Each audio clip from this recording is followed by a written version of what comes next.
आरोप करण्यात आलाय। ज्या ठिकाणी पैसे देण्यासाठी शेतकरी जमले होते त्या हॉटेलमधील व्हिडिओमध्ये वाल्मिक कराड आणि धनंजय मुंडे असल्याचं स्पष्ट दिसतंय। वाल्मिक कराड आणि मुंडेंचा हा जुना व्हिडिओ आहे। विरोधकांनी आता या व्हिडिओवरून देखील आता धनंजय मुंडेंवर हल्लाबोल केलेला आहे, शेतकऱ्यांची फसवणूक केलेली आहे असा विरोधकांचा आरोप आहे। कोट्यवधी रुपयांची फसवणूक झालेली असा आरोप आहे। हार्वेस्टर मालक वाल्मिक कराड आणि धनंजय मुंडेंना भेटले त्यावेळचा हा व्हिडिओ आहे। अनुदान मिळून देतो असं आमिष दाखवून शेतकऱ्यांची फसवणूक केली असं विरोधकांनी आरोप केलेला आहे। ऊस तोडणी यंत्रासाठी 36 लाखांचं अनुदान मिळून देतो असं वाल्मिक कराडनं अनेकांना सांगितलं होतं आणि त्यांची फसवणूक केली। 140 शेतकऱ्यांकडून 11 कोटी रुपये घेतल्याचा आरोप आहे।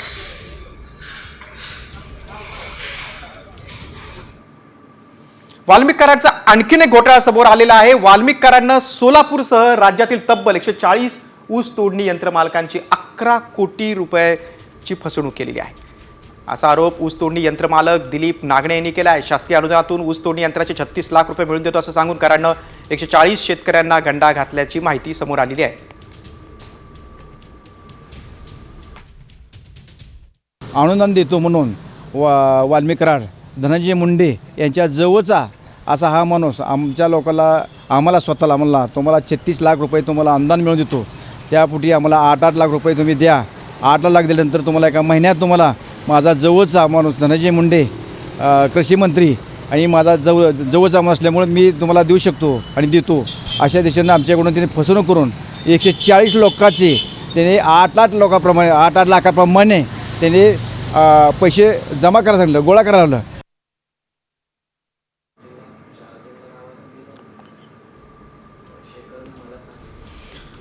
कराडचा आणखीन एक घोटाळा समोर आलेला आहे। यंत्रमालकांची तब्बल 11 कोटींची फसवणूक केल्याचा आरोप आहे।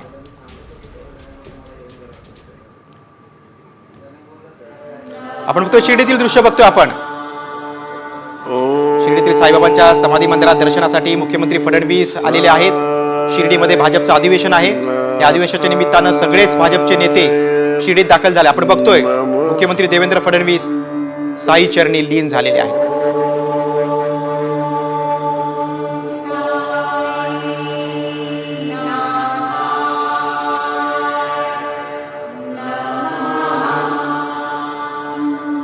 आपण बघतोय राधाकृष्ण विखे पाटील भाजपचे मंत्री, मुख्यमंत्री देवेंद्र फडणवीस, भाजपचे सर्वच नेते अधिवेशनाच्या निमित्तानं शिर्डीत आलेले आहेत।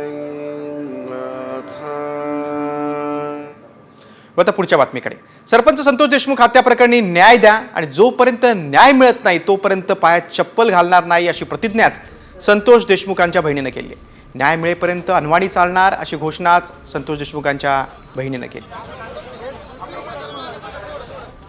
तोपर्यंत आम्हाला न्याय मिळत नाही तोपर्यंत मी चप्पल घालणार नाही, असंच मी फिरणार। माझ्या भावाला आज मी चालते तर एक खडा टोचला तर मला किती वेदना होतात, माझ्या भावाने किती वेदना सहन केल्या। मी म्हणजे हे पण करू शकत नाही, माहिती आहे का मला, तरी पण एवढं माहिती नाही आम्हाला, मोबाईल बघू देत नाहीत आम्हाला, एवढं माहित नाही।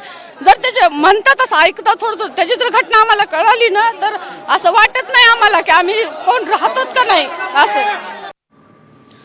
सरपंच संतोष देशमुख यांच्या हत्या प्रकरणात न्याय मागण्याची मागणी होत असतानाच लक्ष्मण हाके आणि प्रकाश शेंडगे यांनी घेतलेल्या भूमिकेवरून देखील सुरेश धस यांनी घणाघाती प्रहार केलाय। हाके साहेब पाया पडतो, कुणाची उचल घेऊन कुणीकडेही बोलत जाऊ नका अशा शब्दात सुरेश धस यांनी लक्ष्मण हाकेंनी घेतलेल्या भूमिकेवर कडाडून प्रहार केलाय।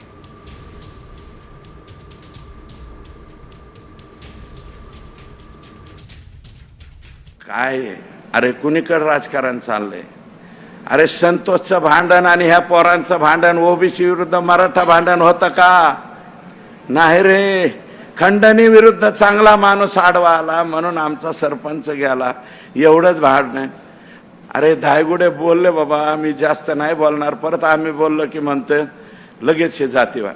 हाके साहेब तुमच्या पाया पडतो, कुणाचं बी उचल घेऊन कुणीकडे बोलत जाऊ नका। हाके साहेब उचल हा शब्द जरी वेगळा वाटत असेल तर ते मी परत घेतो, पण कोणाच्या सांगण्यावर कोणाचंही काही बोलू नका, हे तुमच्या पाया पडून माझी विनंती। मला सुद्धा एक मेसेज आला, तुझ्या टिंब दम आहे का? जाऊ द्या मी त्याच्यावरती जाणार नाही, पण हे औलादी कसले आहेत, हे असले पिलावळ कसे सांभाळता? अरे आमच्यात दम आहे का? आहे ना, म्हणूनच बोलतोय ना. बिगर दमाचा नाही, दम आहे. एक नाही दोन सांभाळतोय. तू काय समजून सांभाळायला? अजित पवारांच्या वक्तव्याकडे वाल्मिक कराडच्या राजकीय नेत्यांसोबत असलेल्या फोटोवरून अजित पवार यांनी आता सावध भूमिका घेतलेली आहे. सगळ्या मंत्र्यांबरोबर या गड्याचा फोटो आहे, त्यामुळे सगळं आखरीतच घडतंय. आमच्यासोबत कोण फोटो काढताय याची आम्हाला कल्पना कार्यकर्त्यांनी द्यावी, असा सल्ला आता अजित पवारांनी दिलाय. तसंच 2 नंबरवाले आणि गुन्हेगारी क्षेत्रातील लोकांना आमच्यापासून लांब ठेवा, अशी सूचना देखील पोलिसांना दिल्याचं त्यांनी म्हटलंय. त्या दिवशी मुख्यमंत्री, दोन्ही उपमुख्यमंत्री शिवराजचे जवळ होते. आम्ही तिथं बसलो, असे एक जण उभा राहिला, फोटो काढला. आम्हाला काय माहिती त्याचा दाता काय, आम्ही म्हातारे, हे काय तुझा दाता फोटो काढतो. म्हणजे सगळ्या आखरीतच आहे. त्याच्यामुळे तुम्हाला आत्ताच सांगू ठेवतो, यदा कदाचित कुणाचा चुकीचा फोटो माझ्या बरोबर आला तर ते मला माहिती नव्हतं, त्याने गुपचूप काढला, हे आधीच सांगू ठेवतो. माझा काही दोष नाही. तरी मग माझ्या सिक्युरिटीला सांगतो, तिथल्या पोलिसांना सांगतो, हे बाबा गुन्हेगारी जगताशी संमत, अंडरवर्ल्डशी संमत असणारे कोणी तर फिरत असतील तर आमच्या जवळ येऊन देऊ नका. कार्यकर्त्यांनी पण ते लक्षात ठेवलं पाहिजे. अजित पवारांच्या मिश्किल वक्तव्यानंतर आता पुढची बातमी आहे नांदेड जिल्ह्यातून. नांदेडच्या हिमायतनगर तालुक्यातील बोरगडी रस्त्याच्या कामाचा दर्जा गावकऱ्यांनी उघड केला. डांबरी रस्ता हातानं उकडत असल्यानं गावकऱ्यांनी संताप व्यक्त केला. या रागातून कंत्राटदार सुरेश पळशीकर त्याच्या अंगावर गावकरी धावून गेले आणि मारहाणीची भाषा वापरली. या भांडणाचा व्हिडिओ आता समोर आला. या संदर्भात आता दात कुठे मागायचे असा प्रश्न गावकरी विचारतायत.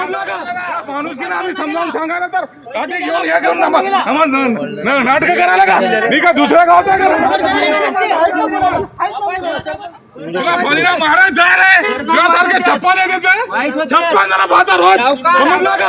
माणूस की आम्ही समजावून सांगायला तर हे काम हिमायतनगर येथील गुत्तेदार SS पळशीकर हे करत असून त्यांना पाठराखण करण्यासाठी बांधकाम विभागाचे अधिकारी श्री तुंगनवार साहेब हे त्यांना वारंवार सपोर्ट करत आहेत आणि निकृष्ट दर्जाचे काम या रस्त्यावरती होत आहे.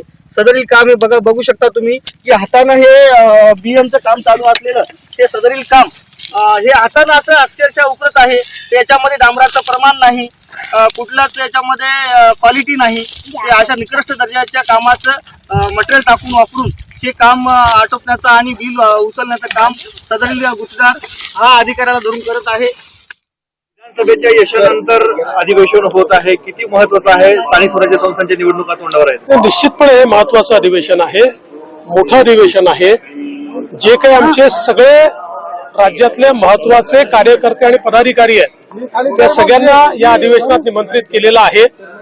एकीकडे त्यांचे आभार देखील आम्ही मानणार आहोत आणि त्याचसोबत त्यांना पुढची दिशा देखील या अधिवेशनात आम्ही देणार आहोत. पवार मंत्री असं म्हणले आहेत की परभणी आणि हा भाग शांत झाला पाहिजे. मी मुख्यमंत्र्यांशी चर्चा पण केली आहे, पण शांत करणं ही एकटी मुख्यमंत्र्यांची जबाबदारी असं देखील म्हणले. खरंच आहे, कारण आपल्या सर्वांना मिळूनच हा भाग शांत करावा लागेल. ज्या प्रकारे विशेषतः आपल्याला बीड जिल्ह्यामध्ये एक प्रकारे समाजात दुफळी पाहायला मिळते किंवा परभणीतही काही आंदोलनं चाललेली आपल्याला पाहायला मिळतात, तर त्या दृष्टीनं सरकारचा प्रयत्न आहे की ह्या सगळा जो भाग आहे हा शांत झाला पाहिजे आणि जी काही दुफळी निर्माण झाली आहे ती दूर झाली पाहिजे. आणि अर्थातच हे सगळं होत असताना जे आरोपी आहेत त्यांना मात्र कडक शासन झालं पाहिजे, याकरता सरकार कटिबद्ध आहे.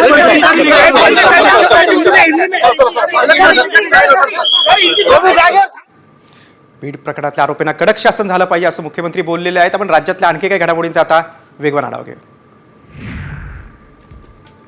धाराशिवमध्ये आयोजित जनआक्रोश मोर्चातून भाजपचे आमदार सुरेश धस यांनी नवा बॉम्ब टाकलाय. ड्रग्ज प्रकरणातील आरोपींसोबत धनंजय मुंडे यांचे फोटो आहेत असा गंभीर आरोप करत सुरेश धस यांनी भर सभेत मुंडे आणि आरोपी एकत्र असलेला फोटो दाखवला. दरम्यान बीडमधील महासंस्कृती महोत्सवाचा 5 दिवसांचा खर्च हा 10 लाख रुपये झाला. मात्र सरकारच्या तिजोरीतून या लोकांनी 5 कोटी रुपये खाल्ल्याचा आरोप आमदार सुरेश धस यांनी केलाय.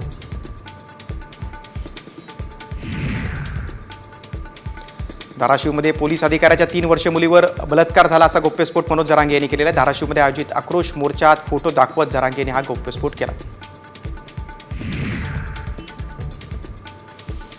सरपंच हत्या प्रकरणातल्या सर्व आरोपींवर मुक्का लावण्यात आला आहे. दुसरीकडे वाल्मिक कराडला मुक्का लागलेला नाही. वाल्मिक कराड हा हत्या प्रकरणातला मास्टर माइंड असल्याचा आरोप आहे. मात्र वाल्मिक कराडला सध्या खंडणीच्या गुन्ह्यात अटक करण्यात आली. सरपंच संतोष देशमुख हत्या प्रकरणात काही जणांवर मुक्का लावला जातोय. वाल्मिक कराडवर मुक्का का लावला नाही असा सवाल खासदार सुप्रिया सुळे यांनी विचारलाय. सरपंच संतोष देशमुख कुटुंबाला न्याय मिळणार का असा सवाल देखील खासदार सुप्रिया यांनी विचारला. सरपंच हत्या प्रकरणातला मास्टर माइंड वाल्मिक कराडवर 302चा गुन्हा दाखल करा अशी मागणी जरांगेंनी केली. वाल्मिक कराड हत्या प्रकरणाचा आरोपी नसल्यानं त्याच्यावर मुक्का नाही, त्यामुळेच कराडवर 302 लावण्याची मागणी जरांगेंनी केली.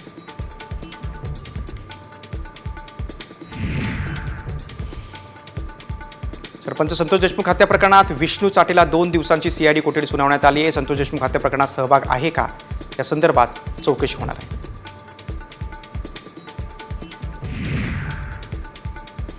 वाल्मिक कराड नंतर आता त्याचा मुलगा सुशील कराड देखील अडचणीत येण्याची शक्यता आहे. सुशीलवर त्याच्या मॅनेजरच्या घरात घुसून रिव्हॉल्व्हरचा धाक दाखवून प्लॉट आणि सोनं बेकायदेशीरपणे ताब्यात घेतल्याचा आरोप आहे. यावर 13 जानेवारीला आता कोर्टात सुनावणी होणार आहे.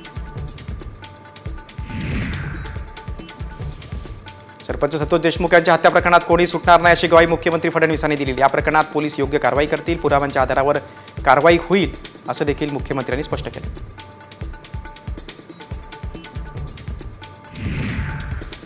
राज्यात कायदा आणि सुव्यवस्था पूर्णपणे ढासळली आहे. बीड प्रकरणात सरकार अपयशी झाल्याचं चित्र आहे असं म्हणत नितीन राऊतांनी सरकारवर निशाणा साधलाय. शासन कुणाला तरी वाचवण्याचा प्रयत्न करते असा आरोप देखील नितीन राऊत यांनी केलाय.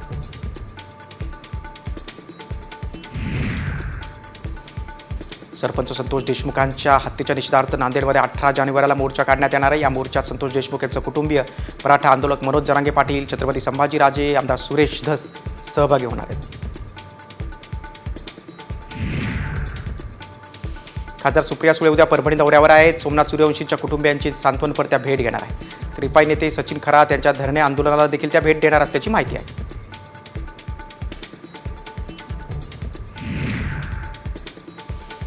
आगामी स्थानिक स्वराज्य संस्थांच्या निवडणुकीत तसं महानगरपालिका निवडणुकीत शिवसेना ठाकरे गट सोबळावर लढणार आहे. मुंबईपासून नागपूरपर्यंत आम्ही सोबळावर लढणार आहोत अशी घोषणा ठाकरे गटाचे खासदार संजय राऊत यांनी केली. सोबळाच्या घोषणेवर मुख्यमंत्री देवेंद्र फडणवीसांनी प्रतिक्रिया दिली आहे. ठाकरे गटानं एकत्रित लढावं किंवा वेगळं लढावं याकडे आमचं लक्ष नाही. महाराष्ट्राला प्रगतीकडे नेण्याचा आमचा प्रयत्न आहे आणि जनतेचा आशीर्वाद आमच्या बरोबर आहे अशी प्रतिक्रिया फडणवीस यांनी दिली.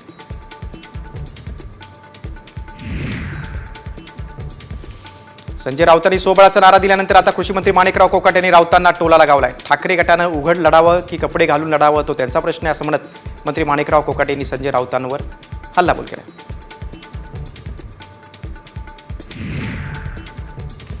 आदित्य ठाकरे यांच्या वैयक्तिक फायद्यासाठी ठाकरे गटानं मविया तोडण्याचा निर्णय घेतला अशा शब्दात वंचित जनते प्रकाश आंबेडकरांनी निशाणा साधलाय.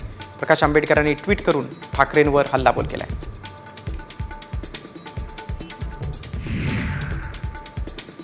संजय राऊत म्हणतात ते खरं आहे, महाविकास आघाडीत एकमत नाही, त्यामुळे संजय राऊत वेगळी चूल मांडणार असा टोला केंद्रीय मंत्री रामदास आठवले यांनी लगावलाय.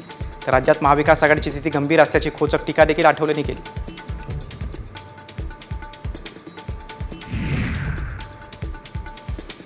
सोबळावर लढण्याचा निर्णय सत्ताधाऱ्यांच्या जवळ जाण्यासाठी तर नाही ना असा सवाल आता शरद पवारांचे राष्ट्रवादी काँग्रेसचे नेते प्रशांत जगताप यांनी केलाय. तर निवडणुका जाहीर होण्याआधीच राऊतांनी मांडलेली भूमिका आश्चर्यकारक आहे अशी प्रतिक्रिया प्रशांत जगताप यांनी दिली.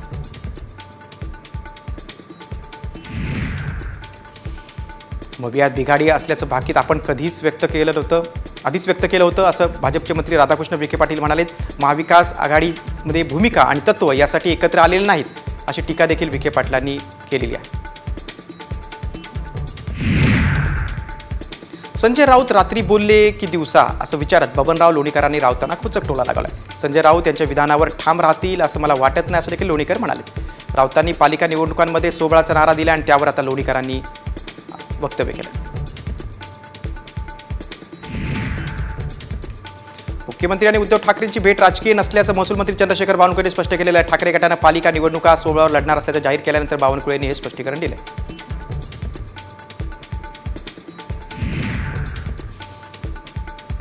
शिर्डीत भाजपचं राज्यस्तरीय अधिवेशन पार पडतंय. मंत्री राधाकृष्ण विखे पाटलांनी अधिवेशन स्थळाची पाहणी केली. अधिवेशनाचं उद्घाटन राष्ट्रीय अध्यक्ष JP नड्डा यांच्या हस्ते होणार आहे. अमित शहा, नितीन गडकरी, देवेंद्र फडणवीस हे पदाधिकाऱ्यांना मार्गदर्शन करतील.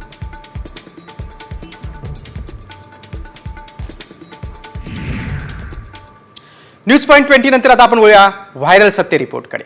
किंग खान शाहरुखच्या लग्नाला 33 वर्ष झाली आहेत. मात्र आता शाहरुखनं पत्नीचं धर्म परिवर्तन केलंय असा दावा करणारा एक मेसेज आणि फोटो व्हायरल होत आहेत. पण हे खरं आहे का याची आम्ही पडताळणी केली. मग काय सत्य समोर आलंय पाहूयात साम टीव्हीचा हा खास रिपोर्ट. हे फोटो पाहून तुमच्याही मनात अनेक प्रश्न निर्माण झाले असतील. कधीही नकाबमध्ये न दिसणाऱ्या गौरीला अचानक काय झालं? हे फोटो पाहून आम्हालाही अनेक प्रश्न पडले. गौरी खाननं मुस्लिम धर्म स्वीकारलाय का? शाहरुखनं असं का केलं? शाहरुखच्या फॅन्सना हे आवडेल का? शाहरुख कडून गौरी खानचं धर्म परिवर्तन.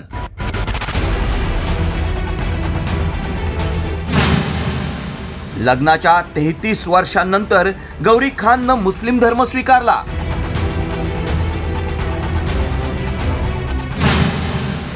व्हायरल फोटो मागचं सत्य काय?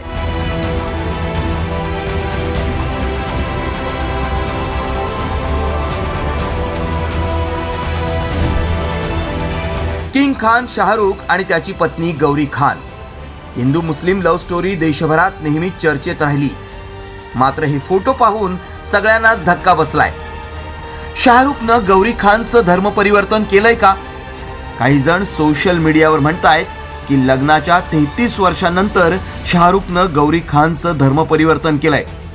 पण फोटोत दिसतंय ते खरं आहे का? धर्मावरून शाहरुखला अनेकदा ट्रोल करण्यात आलंय, तर त्याची पत्नी गौरी खानचं कौतुक केलं जातं. मात्र हे फोटो पाहून गौरी खानलाही ट्रोल केलं जातंय. या फोटोमुळे सोशल मीडियात एकच खळबळ उडाली आहे. त्यामुळे या फोटोचं सत्य सांगणं गरजेचं आहे. आम्ही या फोटोची पडताळणी सुरू केली.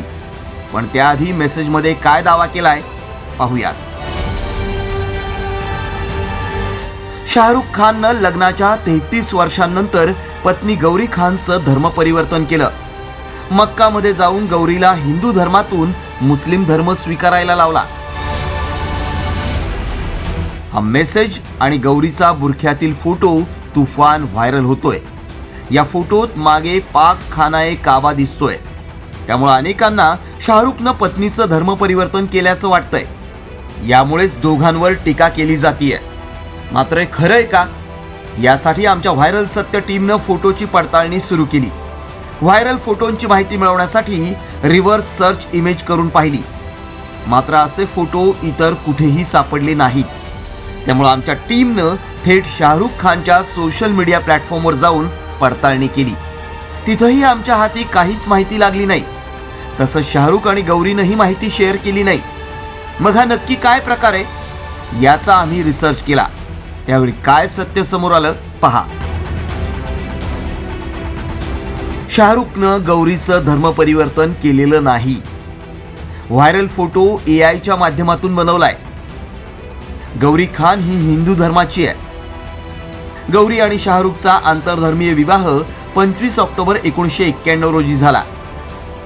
लग्नानंतरही गौरीनं धर्म बदलला नाही. गौरी पती शाहरुख खानच्या इस्लाम धर्माचा आदर करते. मात्र AIचा गैरवापर करून शाहरुख आणि गौरीला सोशल मीडियातून ट्रोल केलं जातंय. त्यामुळे आमच्या पडताळणीत शाहरुखनं गौरीचं धर्म परिवर्तन केल्याचा दावा असत्य ठरलाय. तुमच्या मोबाईलवर असे फोटो आल्यास लगेच विश्वास ठेवू नका. त्याची शहानिशा करा. Bureau report